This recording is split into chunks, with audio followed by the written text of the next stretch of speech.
ठीक है, okay, start करते हैं। तो यहाँ पर क्वेश्चन पेपर है और इस क्वेश्चन पेपर में 15 क्वेश्चन हैं। आज का जो सैंपल पेपर है और यहाँ से बहुत इंपॉर्टेंट क्वेश्चन हैं जिनको आप लोग हल करेंगे। और पहला क्वेश्चन है, इसको देखते हैं, उत्तर भी आप लोगों को देना है। राष्ट्रीय शिक्षा नीति 2020 के संदर्भ में निम्नलिखित कथनों की जांच कीजिए तथा कूट की सहायता से सही उत्तर का चुनाव कीजिए या सही उत्तर चुनिए। तो यहाँ पर कथन 1, 2, 3, 4 कथन है। अब इन कथनों में देखना है कि कौन सी शिक्षा नीति के संदर्भ में कथन सही है और कौन सा कथन शिक्षा नीति के संदर्भ में सही नहीं है। तो पहला कथन है, नेशनल एजुकेशन प्लान 2020 में कहा गया है कि उच्च शिक्षा में GER अर्थात ग्रास एनरोलमेंट रेशियो सकल नामांकन अनुपात 2035 तक 50% तक करना है। ये पहला कथन है। दूसरा कथन है, संस्थानों को ओपन डिस्टेंस लर्निंग और ऑनलाइन प्रोग्राम चलाने का विकल्प दिया जाएगा। तीसरा कथन है, शिक्षा नीति में विद्यालय संरचना में कोई परिवर्तन नहीं किया गया है। और हमारा कथन नंबर 4 है, नीति में स्कूल परिसर की संकल्पना की बात कही गई है। तो 4 कथन है, तो इसके उत्तर आपको देना है। इसका उत्तर कौन सा सही होगा? अब कूट दिए हुए हैं, कथन A और 2 सही है। ऑप्शन बी कथन 1, 2, 3 और 4 सही है, यानी कि चारों कथन सही हैं। ऑप्शन सी कथन 1, 2 और 4 सही है। कथन 1, 2, 3 सही है। तो इसका उत्तर आपको देना है, कौन सा इसमें विकल्प सही होगा? विकल्प ए, विकल्प बी, विकल्प सी, विकल्प D. Please reply, reply fast.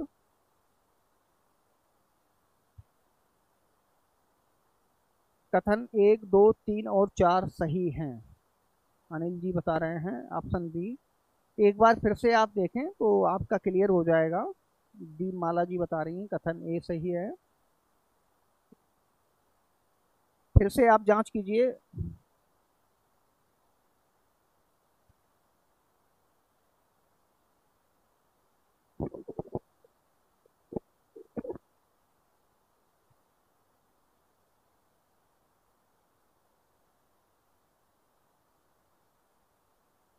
देखो, इसका जो सही आंसर होगा वो विकल्प सी होगा।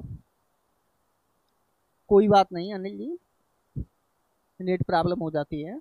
देखो, सी क्यों सही होगा इसका विकल्प?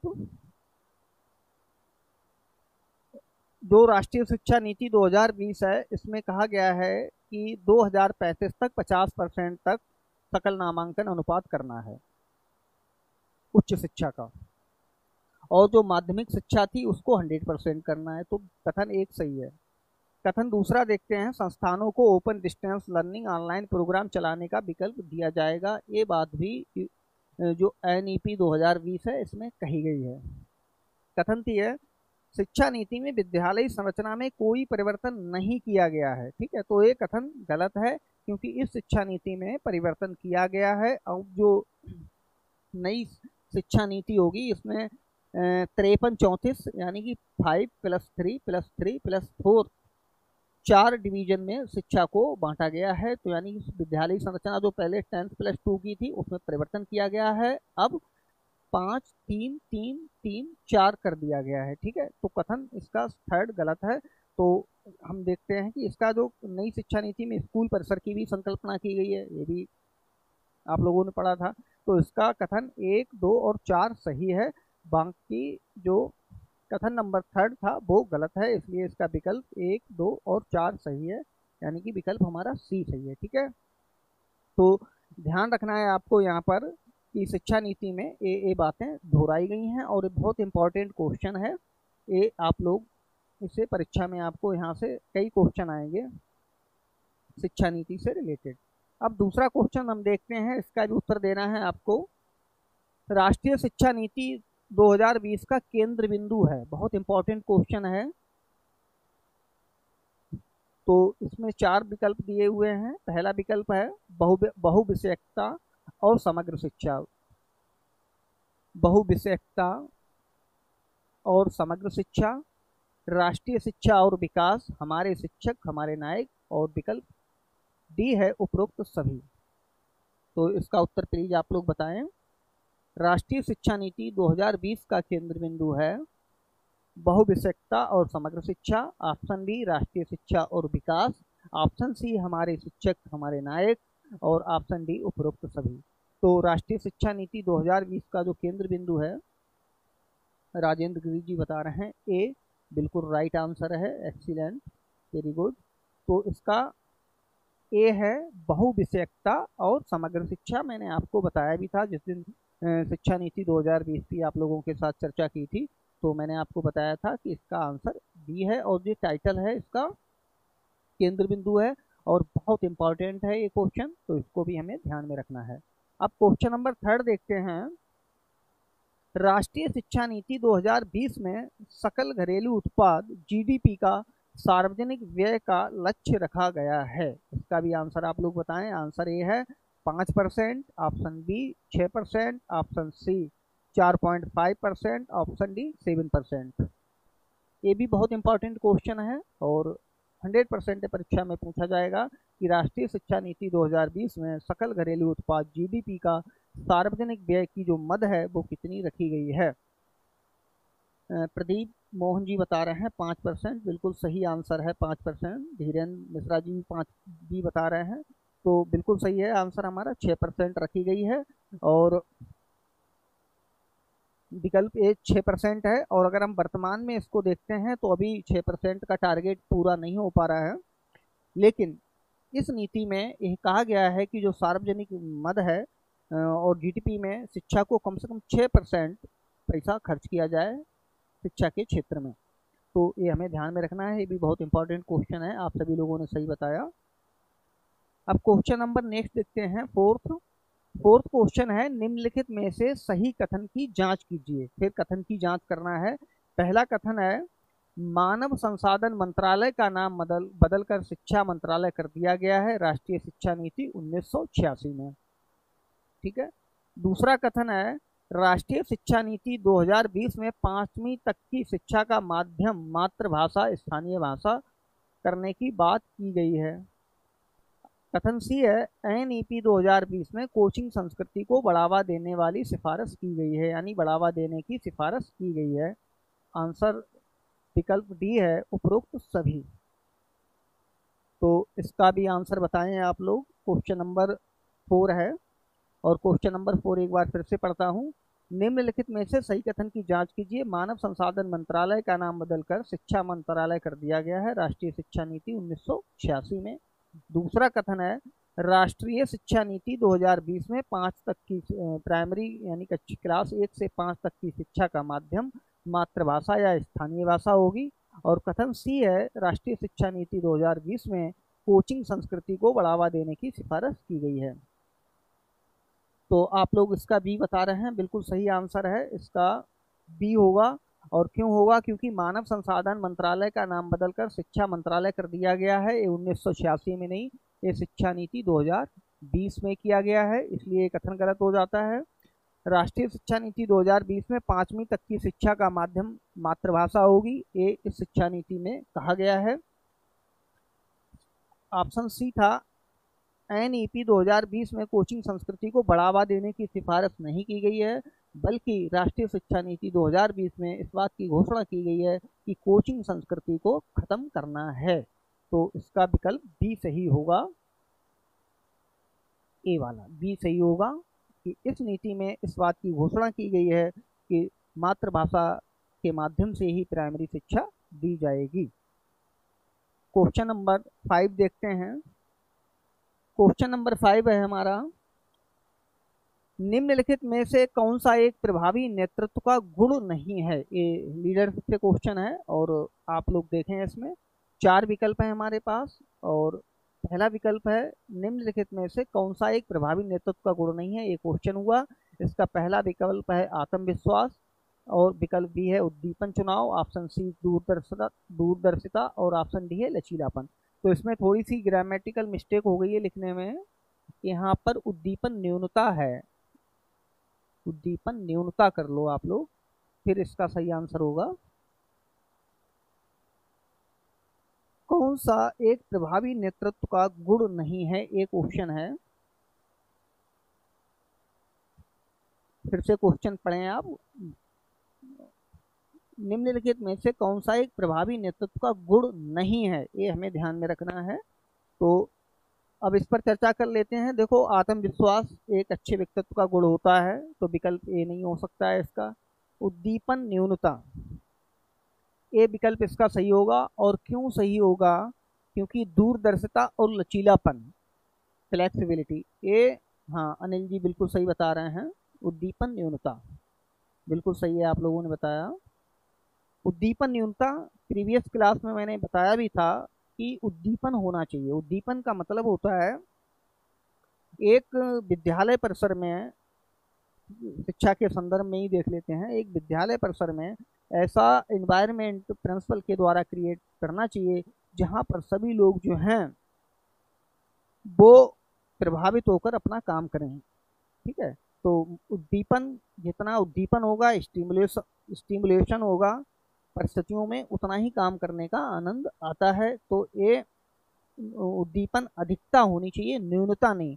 तो ये विकल्प भी सही होगा कि यहाँ पर उद्दीपन न्यूनता है। इसका मतलब है कि उद्दीपन अधिकता होता तो ये भी हमारा गुण होता प्रिंसिपल का नेतृत्व करने का। ठीक है, लेकिन यहाँ पर न्यूनता है, इसलिए विकल्प गलत हो जाता है। तो इसका आंसर बी सही होगा, उद्दीपन न्यूनता। बाकी ये तीनों गुण एक अच्छे नेतृत्व के गुण हैं, यानी आत्मविश्वास, दूरदर्शिता और लचीलापन, यानी फ्लेक्सिबिलिटी होना चाहिए। क्योंकि फ्लेक्सिबिलिटी, सामाजिक परिवर्तन होते हैं, परिस्थितियां बदलती रहती हैं, तो हमारा व्यक्तित्व फ्लेक्सिबल होता है तो हम समायोजन कर लेते हैं, और व्यक्तित्व अगर फ्लेक्सिबल नहीं होता है तो हम समायोजन नहीं कर पाते हैं। ठीक है, क्वेश्चन नंबर 6 देखते हैं। शिक्षा प्रशासन में सर्वप्रथम नेतृत्व का विकास हुआ, यानी शिक्षा के क्षेत्र में, एक क्वेश्चन थोड़ा टाइपिंग में गलत हो गया है। प्रशासन के, शिक्षा क्वेश्चन है, शिक्षा प्रशासन में सर्वप्रथम नेतृत्व का विकास हुआ। तो कहने का मतलब ये है कि क्वेश्चन ऐसे होना चाहिए कि शिक्षा के क्षेत्र में प्रशासन, नेतृत्व प्रशासन का सबसे पहले विकास हुआ था, यानी नेतृत्व का विकास हुआ था। तो इसमें विकल्प 4 हैं, इंग्लैंड, फ्रांस, भारत और अमेरिका। ये भी मैंने क्वेश्चन बताया था। हाँ बिल्कुल अनिल जी सही बता रहे हैं, ऑप्शन डी सबसे पहले अमेरिका में हुआ था। और अमेरिका के जो मैंने टेरी का सिद्धांत था, टेरी और फ्रैंकलिन का, वो भी आपको बताया था। और एक नेशनल का थ्योरी थी लीडरशिप की, वो भी बताई थी। तो बिल्कुल सही है आंसर, अमेरिका। नेक्स्ट क्वेश्चन देखते हैं। नेता ना जन्मजात होते हैं, नेता ना जन्मजात होते हैं और ना बनाए जाते हैं, अपितु नेता जन्मजात गुण तथा परिस्थितियों के संयोग से बनते हैं, उपरोक्त मान्यता है।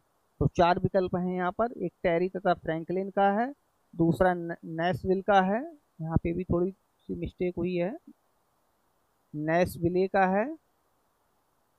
तीसरा विकल्प होगा बोगार्डस, और चौथा विकल्प है किम्बल यंग। हाँ, टेरी बिल्कुल सही बताया अनिल जी आपने, टेरी तथा फ्रैंकलिन का है। और इनने जो थ्योरी दी थी, वो थ्योरी इन्होंने दी थी व्यक्तित्व का एकीकृत, यानी इंटीग्रेटेड थ्योरी।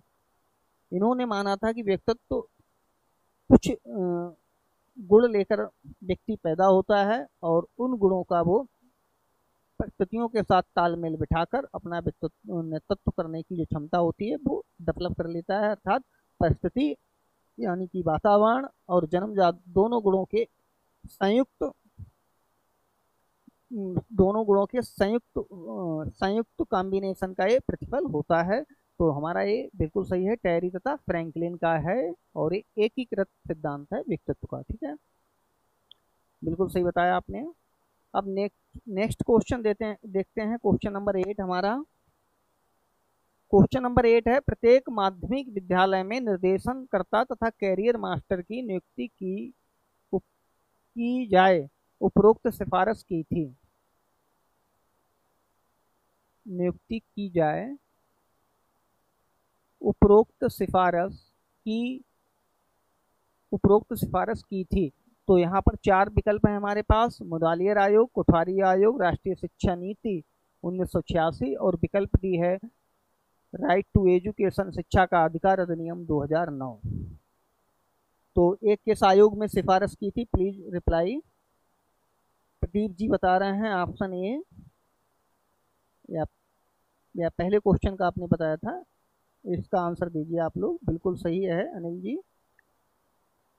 हाँ, मुदालियर आयोग है। मुदालियर आयोग में कहा गया था कि जो माध्यमिक स्कूल हैं उनमें कैरियर मास्टर और काउंसलर रखे जाएं, ताकि बच्चों को अपनी समस्याओं का समाधान उनके द्वारा मिल सके और वो सही शिक्षा का चुनाव कर सकें। तो बिल्कुल सही है, आप लोगों ने बताया, विकल्प ए सही है। मुदालियर आयोग में ये सिफारिश की गई थी। नेक्स्ट क्वेश्चन देखते हैं। कोठारी आयोग ने अपना प्रतिवेदन सरकार को सौंपा था। फैक्चुअल क्वेश्चन है। 4 विकल्प हैं। 29 जून 1966 को, विकल्प बी है 29 जून 1964 को, विकल्प सी है 29 जून 1965 को और विकल्प डी है 29 जून 1963 को। 4 विकल्प हैं यहाँ पर। कोठारी आयोग ने अपना प्रतिवेदन सरकार को सौंपा था। बिल्कुल सही आंसर है, ए है इसका। 29 जून 1966 को कोठारी आयोग ने अपना प्रतिवेदन सरकार को सौंपा था। ठीक है, तो बिल्कुल सही आंसर है आपका ये।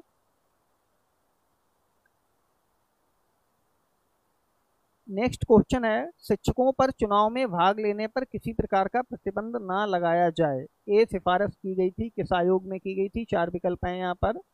मुदालियर आयोग, ऑप्शन बी कोठारी आयोग, ऑप्शन सी राष्ट्रीय शिक्षा नीति 2020 और ऑप्शन डी है राष्ट्रीय शिक्षा नीति 1986। आंसर दीजिए प्लीज, आंसर फास्ट। हाँ, बिल्कुल सही है, कोठारी आयोग है। आप दोनों लोगों ने सही बताया, अनिल जी और राजेंद्र गिरी जी। कोठारी आयोग में इस बात की सिफारिश की गई थी कि शिक्षकों को चुनाव लड़ने से कोई प्रतिबंध नहीं लगाना चाहिए, अर्थात वो चुनाव लड़ सकते हैं और सेवा में भी बने रहेंगे। एक कोठारी आयोग में सिफारिश की गई थी। क्वेश्चन नंबर 11 है, शिक्षा संचार शिक्षा संचार नहीं है, शिक्षा संरचना है।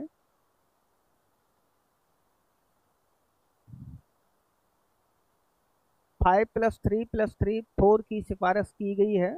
4 विकल्प हैं। राष्ट्रीय शिक्षा नीति 2020, राष्ट्रीय शिक्षा नीति 1986, कोठारी आयोग, मुदालियर आयोग। 4 ऑप्शन है क्वेश्चन नंबर 11 का। हाँ अनिल जी, बिल्कुल सही आंसर है।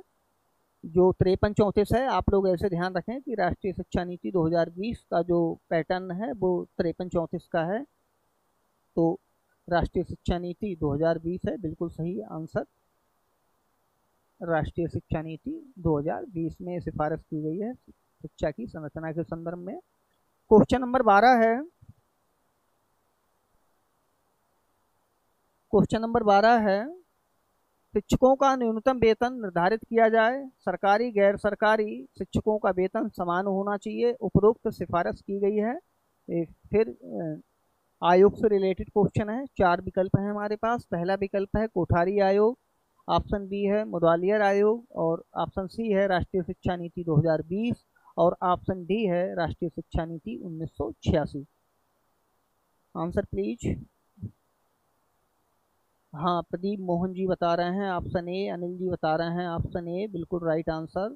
बिल्कुल राइट आंसर राजेंद्र जी। दीपमाला जी बता रही हैं ऑप्शन बी मुदालियर आयोग नहीं है इसका आयोग। कोठारी आयोग में इस बात की सिफारिश की गई थी कि शिक्षकों का वेतन जो है न्यूनतम वेतन निर्धारित किया जाए और जो सरकारी और प्राइवेट शिक्षक हैं दोनों के वेतन में अनुरूपता लाई जाए, अर्थात वेतन समान होना चाहिए। ठीक है, तो उसका कोठारी आयोग होगा, बिल्कुल राइट आंसर है, आप लोगों ने बताया। अब क्वेश्चन नंबर 13 पढ़ते हैं। क्वेश्चन नंबर 13 है, शिक्षा को एक विषय के रूप में स्नातक एवं स्नातकोत्तर पाठ्यक्रमों में पढ़ाया जाए। ये सिफारिश किस आयोग ने की गई थी? ऑप्शन ए है कोठारी आयोग, ऑप्शन बी है मुदालियर आयोग और ऑप्शन सी है राष्ट्रीय शिक्षा नीति 1986 और ऑप्शन डी है राष्ट्रीय शिक्षा नीति 2020। Please reply.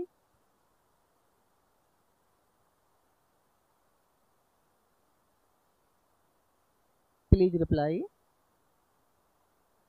फिर से क्वेश्चन पढ़ते हैं। शिक्षा को एक विषय के रूप में स्नातक और स्नातकोत्तर पाठ्यक्रमों में पढ़ाया जाए, अर्थात जो एजुकेशन सब्जेक्ट है, एजुकेशन को डिसिप्लिन बनाया गया है।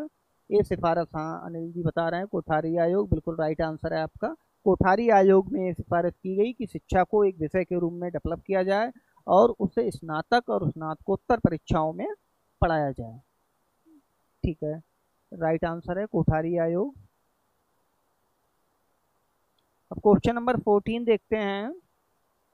कोठारी आयोग से ही रिलेटेड फिर क्वेश्चन है। कोठारी आयोग की सिफारिशों के संदर्भ में निम्नलिखित में से कौन सा एक कथन सही नहीं है? ये हमें ध्यान में रखना है, सही कथन नहीं है ये पूछ रहा है। सभी शिक्षण संस्थानों को ट्रेनिंग कॉलेज के नाम से जाना जाए, स्थापना की जाए, नहीं है, ट्रेनिंग कॉलेज के नाम से जाना जाए, नाम से जाना जाए। विकल्प बी है, प्रत्येक राज्य में कॉम्प्रिहेंसिव स्कूल की स्थापना की जाए, कॉम्प्रिहेंसिव कॉलेज की स्थापना की जाए। विकल्प सी है, शिक्षकों के लिए सरकारी गृह निर्माण योजनाओं के लिए प्रोत्साहन दिया जाए। और विकल्प डी है, इंटरमीडिएट की कक्षाओं को समाप्त कर दिया जाए। तो ये चार ऑप्शन है यहाँ पर और आपको राइट आंसर देखना है। अनिल जी बिल्कुल सही बता रहे हैं, आंसर डी।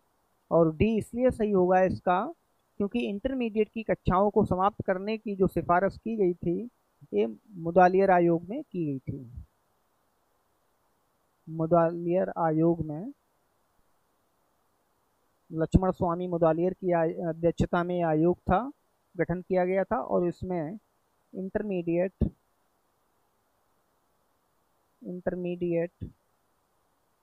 को समाप्त करने का सुझाव दिया गया, को समाप्त करने का सुझाव दिया गया।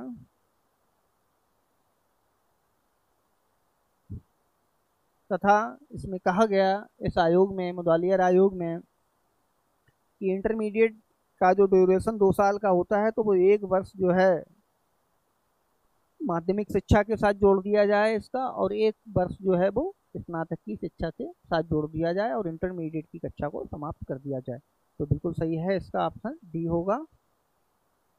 अगला क्वेश्चन है हमारा 15 क्वेश्चन है और वैसे तो मैंने आज 25 क्वेश्चन का पेपर सेट बनाया था लेकिन पैनल के पास समय अभाव था जिसकी वजह से सारे क्वेश्चन टाइप नहीं हो पाए, 15 क्वेश्चन टाइप हो पाए। 5 क्वेश्चन और हैं। तो आप लोगों से मेरा एक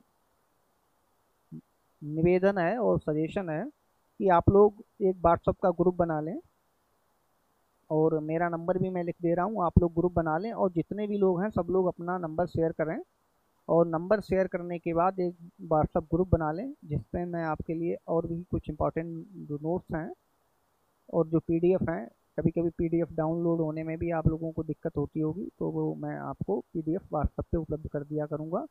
मेरा नंबर है 9938 70445 और एक ग्रुप क्रिएट कर लें आप और आप सभी लोग अपने अपने नंबर यहाँ स्क्रीन कर दें। एक लोग कोई ग्रुप बना लें और ये मेरा नंबर है, मुझे भी इसमें जोड़ लें और इस पर मैं आपको पीडीएफ जो है भेज दूंगा। उसमें कभी कभी क्या होता है कि आपको डाउनलोड करने में दिक्कत होती हो तो आप लोग जो हैं एक ग्रुप क्रिएट कर लें। ठीक है, अब क्वेश्चन नंबर 15 देखते हैं। क्वेश्चन नंबर 15 है, माध्यमिक शिक्षा आयोग 1952 ने अपना प्रतिवेदन सरकार को सौंपा था। ऑप्शन 4 है, 29 अगस्त 1953 को, 29 अगस्त 1952 को, 29 अगस्त 1954 को, 29 अगस्त 1955 को। फैक्चुअल क्वेश्चन है और अनिल जी ने सही आंसर इसका बताया है, ऑप्शन ए 29 अगस्त 1953 को आयोग ने अपना प्रतिवेदन जो था वो सरकार को सौंपा था। तो ये क्वेश्चन आप लोगों ने हल किए, बिल्कुल राइट आंसर राजेंद्र जी। और क्वेश्चन का जो पैटर्न है ऐसा ही आएगा आपका पेपर में, इसी लेवल से आएंगे। जो पहला क्वेश्चन था मैंने, हाँ दी माला जी बिल्कुल राइट आंसर, विकल्प ए सही है इसका, 29 अगस्त 1953 को है। और जो पेपर का पैटर्न होगा इसी लेवल से होगा, इसी तरीके से क्वेश्चन पूछे जाते हैं और पूछे जाएंगे, आयोग से रिलेटेड हो या लीडरशिप से रिलेटेड हो। तो आज का अनुभव कैसा रहा आप लोग शेयर करके बताएं, कमेंट करके बताएं। और कल नेक्स्ट क्लास होगी